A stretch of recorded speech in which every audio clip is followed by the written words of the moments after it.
Sveika tautā, klāt ir ceturtdiena, un mēs kā vienmēr viesojamies Subaru pasaulē.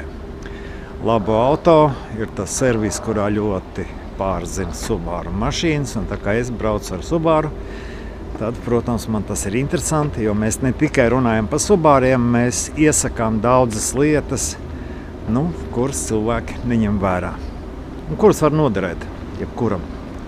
Varbūt šīs dienas stāsts balstīts vairāk uz mani. Es kā jau mākslinieks vienmēr uzskatu, mana mašīna labi apkalpojās Subaru servisā. Es varu arī mierīgi braukt.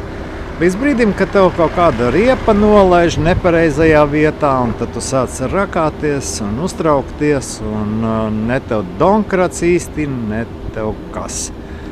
Un šodien varbūt ņemot vērā to, kad tuvojās vasara, parunāsim par to, kad vajag savu komplektiņu bagažniekā, lai daudzas lietas mēs varam ļoti patīk man šitais baltais. Varbūt tāds nākotnē man būs.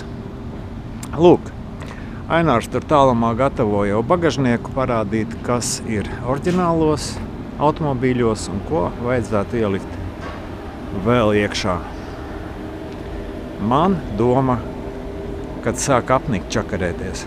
Zvans draugam, brauciens pie kaimiņa, noskrējies, atrisina problēmu, bet to var atrisināt daudz vienkāršāk un ātrāk.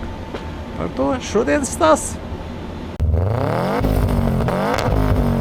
Sveiks, Ainār! Tu jau dzirdēji pa telefonu manas piedzīvojumus ar riteņiem, un tāpēc es šodien gribētu, lai tu mani kaut kādīgi un visus mūsu skatītājus apmāc tomēr uz vasaras sezonu. Problēma nav unikāla. Tas ir regulāri, kāda riteņi nav pievilkta vai nepareizi pievilkta. Tā gadās. Mēs varam pirmkārt apskatīt vispār Subaru mašīnām. Man kaut kā reiz mēs esam pietiekami daudz viņā ložinājuši no visiem galiem. Aizmugures galu neesam apskatījušies. Apskatīsimies, kas ir vecākas paudzes Subaru iekšā bagažniekā. Tur baigi viss vienkārši, bet tomēr. Kur attaisim vaļā, gādīgs saimnieks vispār kaut kādu somu ar kaut ko vadā līdzi sev zināmām lietām. Bet ir reizes rats, ir atslēga, ir domkratam rokturis ir ko pacelt un ir domkrats. Viss lietas ir, lai paglāpties no tādas elementāras lietas, riepa pušu, riepa atskrūvējās, ramzina kas, bet braukt tālāk, ja bez riteņiem jau mašīna nebrauc. No 10. gada mašīnām Subaru tāda opcija, kā rezerves rats, gandrīz visiem pazuda. Tad bieži vien ir cilvēks nopērk mašīnu, tad ir šādu kustību, redz, cik liela kaste.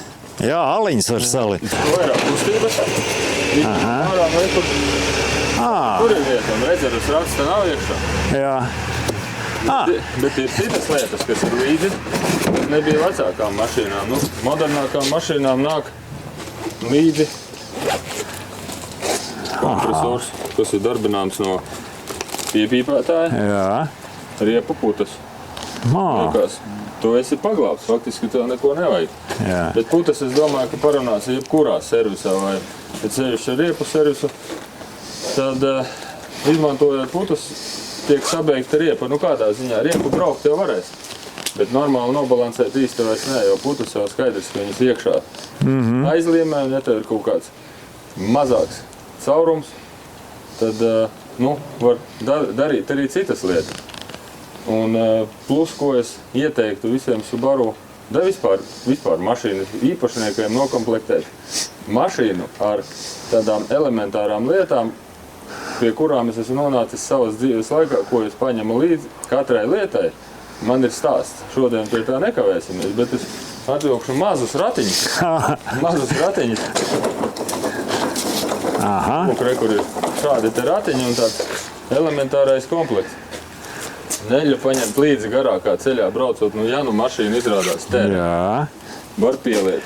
Logu ūdenes vadāja līdzi mašīnā, vēlams ziemas, un ja tu viņu aizmirst vispār, visu vasaru nostāv un ziemā stāv, ja tu brauc garā ceļā, pēkšņi sākās kaut kāds slapjais draņķis un netīrs ceļš, ūdens beidzās, benzīna tanki ir un tā tālāk, bet ir jau arī ceļa gabali, kur nav.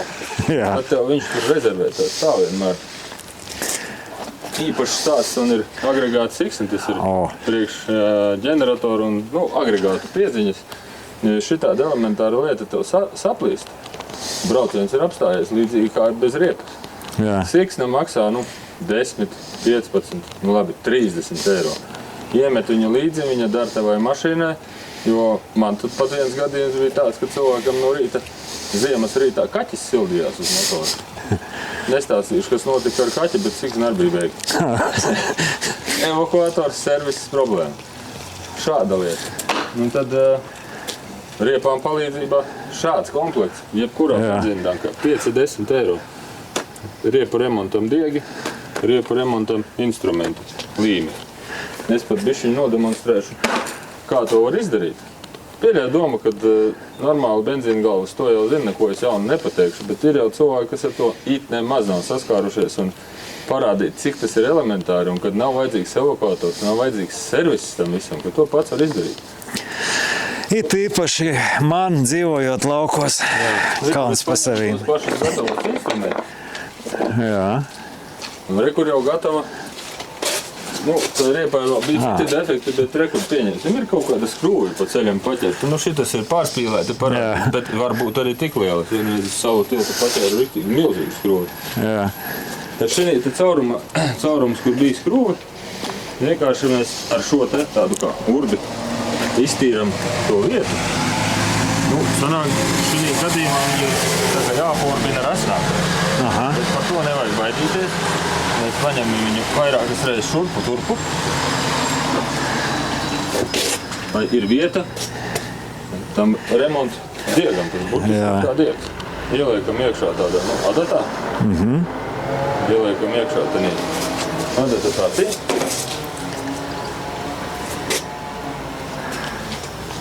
Man jāskatās, es taču to visu gribu arī nopirkt mājās izmantot. Jā, noteikti nopirkt. Ieliekam iekšā. Parasti ir visos komplektiņos mazliet līme līdzi. Uzliekam virsū līme arī, lai ir vieglāk ieslīd iekšā.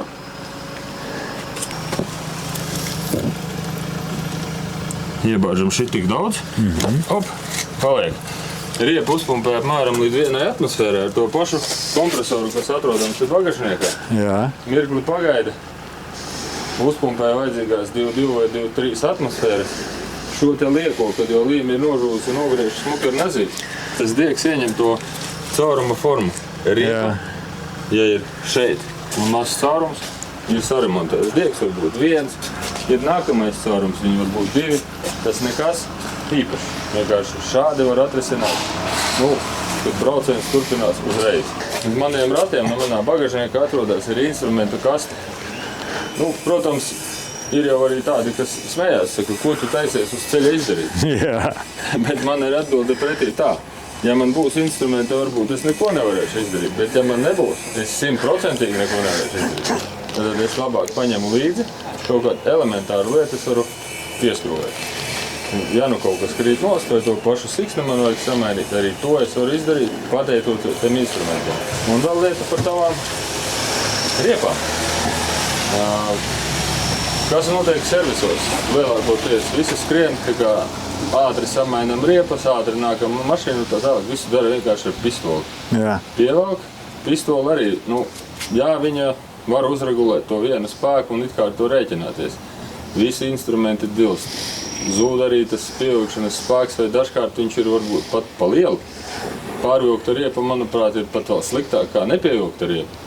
Bet ko jūs varat vienmēr pārbaudīt? Vai paši ņemot no riepu, kā te viņu pievelk? Es paņemšu instrumentu, vienkārši parādīšu. Ot parādi. Līdz atslēga nav liela, nevajag milzīgas trubas. Kas ir vajadzīgs? Šos te riteņus, šos te skrūves pievelk ar 10 newtonu spēku, tas ir apmēram 10 kg svars. Visticamāk, spiežot virsū ar savu svaru nevar saprast, cik tas daudz spiežu. Es iesaku vienmēr celt augšā. Ūdens spaiņas 10 kg pareizi. Paņemam atslēgumu, it kā ceļam ūdens spaiņu. 5 spaiņi, riepu pievilkt. Riepu, protams, vajadzētu vilkt šādi. Ne blakus skrūvi, bet šādā tas zvaigznītē.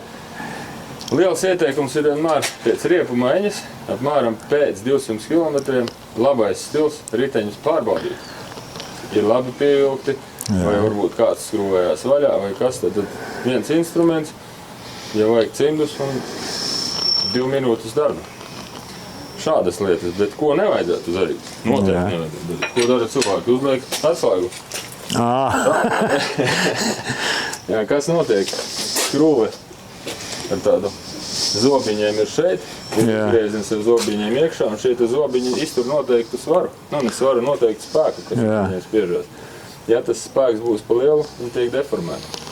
Ja paiet pusgads, nu viena sezona, maini ziemas riepas, servisā zvans, jums tur beigtas špiļkas, un viss, un sākās strāda rīdi no kā? No šā. Tādi nevajag darīt. Nu, paldies! Jābrauc pakaļ diegiem un vēl viss kaut kam, jo man čoti kaut kādīgi sāk apnikt tas, kā es uzvedos. Bet paklausoties tevi, es mainos. Es ceru, arī mainās visi tie, kas mūs skatās. Jā, kaut kādi vēl padomi gan jau ar galvā vēl tieši, ka droši var uzzvanīt, pajautāt. Gan par Subaru, gan arī ne par Subaru. Nu, mašīna ir mašīna. Jā, bet arī nav slikta ideja regulāri apmeklēt meistarus. Servisu. Galu galā ne tikai diegiem vajadzīgi. Dažkārt padoms, dažkārt kāds. Varbūt arī darbs jāizdara.